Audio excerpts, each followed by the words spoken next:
Bonjour et bienvenue sur Original Comics. Aujourd'hui, quoi de neuf chez Urban? Des diablement bonnes sorties et on va commencer tout de suite avec Redwood Sourier de Chips Darsky, Eddie Barrow et Marcus Tou. C'est une histoire, un récit complet qui va venir s'intéresser au personnage de Red Hood, de Jason Todd, le second Robin un petit peu mal aimé, qui a eu dans les années 80 une mort tragique assez terrible et qui après ça dans les années 2000 a été ressuscité par les joies de la continuité et qui depuis a repris l'alias du personnage un peu du Joker, le Red Hood, qui l'avait assassiné pour se venger et devenir un vengeur masqué, disons, avec des méthodes un peu plus, disons, dures et directes que celles de Batman. L'objectif, ça va être de montrer un Jason Todd qui enquête sur une nouvelle drogue en fait qui fait un petit peu fureur à Gotham City, extrêmement dangereuse et très meurtrière, et il commence à remonter un petit peu le fil de son producteur. Cependant, alors qu'il est en plein milieu de cette mission, il va tomber sur un jeune enfant dont la famille a été totalement décimée par cette drogue et va décider de le prendre sous son aile, car il s'identifie beaucoup à ce jeune garçon qui a eu la vie brisée, et cette disons proximité va commencer à faire revenir des souvenirs de Jason de la période un petit peu plus jeune de sa carrière où il a été formé par Batman pour être Robin. Et donc, notre bon Red Hood va devoir à la fois protéger ce jeune enfant, être un bon modèle pour lui, retrouver les producteurs de cette drogue et devoir faire face à Batman qui est également lui-même sur le chemin de cette drogue et va disons, devoir tenter de collaborer avec lui du mieux qu'il va pouvoir. Chips Darsky, qui nous a déjà ravis récemment sur son Daredevil, ou sur sa nouvelle série Batman Dark City, ou encore sur le Batman The Knight, prouve encore une fois qu'il est extrêmement à l'aise pour écrire des anti-héros, et nous propose vraiment un Jason comme il a rarement été écrit, vraiment très très juste, à la fois justement vengeur masqué, très expéditif, qui est tiraillé entre la justice, entre entre son passé et entre sa volonté d'aider les gens malgré ses méthodes très dures, et va du coup devoir faire un petit peu le bilan de tout ça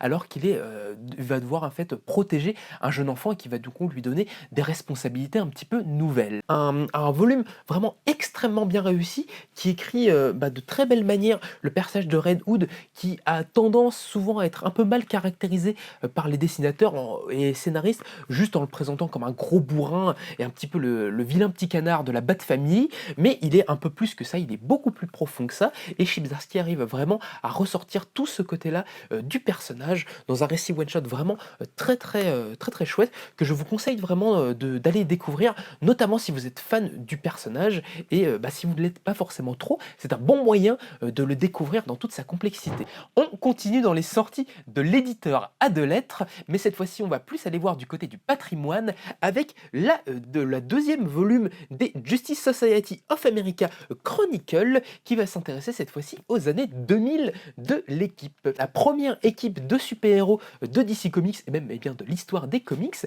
qui dans cette nouvelle monture va voir la coordination et l'alliance entre les vieux héros des années 40, le premier Green Lantern Alan Scott, le premier Flash Jay Garrick, le Wildcats et tous ces personnages-là, avec une nouvelle génération de héros, en partie leurs héritiers, notamment vous allez avoir Black Canary, Stargirl, Starman, le nouveau Ourman et plein d'autres personnages comme ça, et qui va vraiment nous représenter le cœur de l'univers de DC Comics en nous parlant d'héritage, de transmission, dans des aventures très grandiloquentes et très divertissantes. Deuxième volume consacré aux années 2000, avec l'arrivée d'une nouvelle équipe créative composée du scénariste Jeff Jones et David S. Goyer.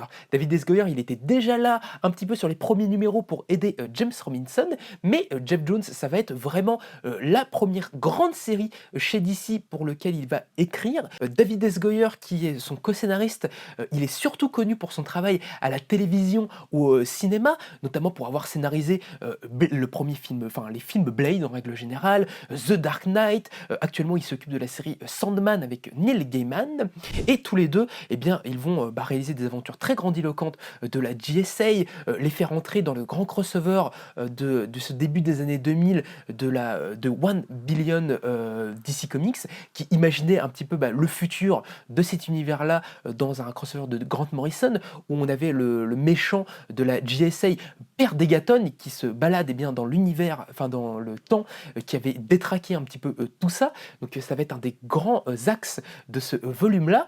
On va pouvoir aussi retrouver une mini-série en fait, un petit peu hors continuité, qui réimaginait les personnages de la GSA dans des années 30-40, où ils devenaient des espions et comment dire, un petit peu des Black Ops quoi, pendant la Seconde Guerre mondiale, qui est vraiment très très sympa, notamment dessiné par Tony Harris, qui était le dessinateur du Starman de James Robinson. C'est incroyable, c'est une petite famille, tout ça. Et donc vraiment, vous avez fait un accueil vraiment assez incroyable au premier volume. On était vraiment immensément heureux de voir à quel point ça vous avait intrigué, et à quel point les GSA avaient peut-être su vous séduire. Ça fait partie vraiment des meilleures équipes, moi, je trouve, de DC Comics, avec plein de personnages un petit peu secondaires qui arrivent à briller d'une lumière étincelante dans cette équipe. En plus, c'est un moment assez important parce que pour Jeff Jones en règle générale, parce qu'il va inclure dans cette GSA le personnage de Stargirl, qu'il avait créé quelques années avant, et qui est un personnage qui est très important pour lui, parce que c'est un petit peu en fait l'avatar fictionnel de sa sœur, qui est en fait malheureusement décédée il y a plusieurs années dans un accident d'avion qui l'amenait en France. Et depuis, Jeff Jones a beaucoup un deuil assez grand sur sa sœur. C'est notamment l'une des raisons qu'il a fait écrire l'histoire de Flashpoint à l'origine, et il a un petit peu recréé, rendu hommage à sa sœur avec le personnage de Stargirl, qu'il a adapté il n'y a pas si longtemps en série télé, et il va l'inclure de manière vraiment canonique dans la GSA, et perpétuer cet héritage absolument sublime que trimballe l'équipe. Donc j'espère que ce deuxième volume saura vous charmer tout autant que le premier, et vous donnera encore plus faim de découvrir les aventures de la première grande famille des super-héros du monde des comics. Et enfin, nous allons terminer cette présentation par une petite pépite qui nous arrive cette semaine, que j'avais énormément hâte de vous parler, et que j'espère que vous saurez réserver un accueil très chaleureux. Mais je veux bien sûr parler du doux Power Bomb de Daniel Warren Johnson, un auteur qu'on avait vu un petit peu récemment prendre ses lettres de noblesse en réalisant notamment le Wonder Woman Dead Earth chez DC Comics, ou le Beta Rebuild chez Marvel, et qui, avec ce doux Power Bomb, va s'intéresser à un milieu et à un univers qu'il aime particulièrement. Je veux bien sûr parler de celui du catch. Dans cette histoire-là, il va nous raconter l'histoire d'une jeune femme qui est une catcheuse un petit peu en devenir, qui est fille d'une grande catcheuse légendaire, qui est malheureusement décédée lors d'un match à cause d'un faux mouvement. Et cette jeune fille veut être digne de l'héritage de sa mère, et montrer qu'elle aussi elle a toute la force et la volonté pour devenir une légende. Cependant, son père n'est pas forcément d'accord avec ça, notamment est un petit peu contre elle dans sa volonté de devenir catcheuse vis-à-vis de ce qui est arrivé à sa mère. Et alors qu'elle commence à enchaîner un petit peu les petits matchs, et elle se fait un nom assez difficilement, je dois dire, elle va tomber sur le diable en personne.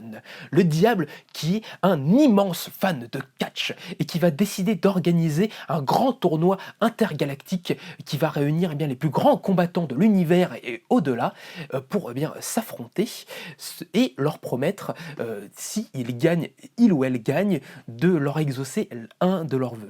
Et évidemment, notre héroïne va choisir de participer à ce tournoi dans l'objectif et de l'espoir de pouvoir ressusciter sa mère. Cependant, ça va pas être aussi simple qu'elle peut le penser, car elle va devoir faire équipe avec le catcheur qui avait fait le faux mouvement, qui a tué sa mère.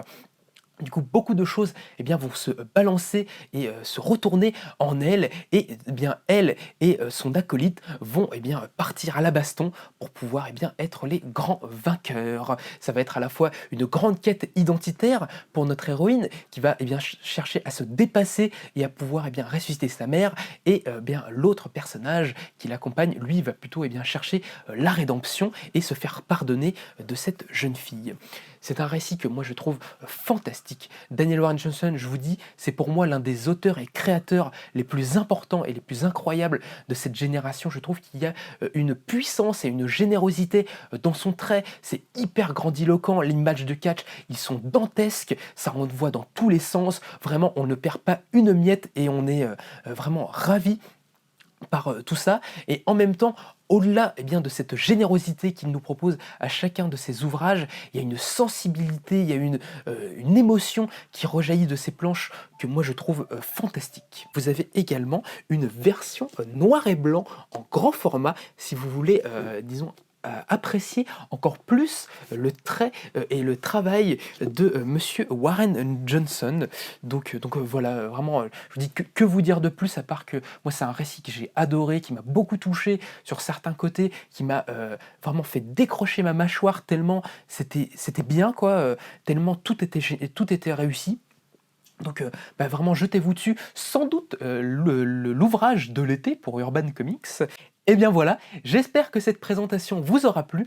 Comme vous avez sans doute pu le constater, bah, il n'y a que des choses incroyables cette semaine que je vous encourage vraiment vivement à découvrir. C'est dans le descriptif de la vidéo que ça se passe si vous voulez vous les procurer. Sinon, vous pouvez nous rendre visite au 49 rue La Cépède à Paris. On aura beaucoup de plaisir de parler de tout ça avec vous. Je vous invite eh bien, à vous abonner à notre chaîne pour ne rater aucune de nos prochaines présentations et à nous laisser des petits commentaires pour nous donner eh bien, vos avis, ce que vous avez pensé de ces récits-là, si les avez peut-être déjà lus ou si eh bien, ils vous font envie. En attendant, eh bien, moi je vous dis à la prochaine, j'ai hâte de vous lire et je vous remercie de m'avoir écouté.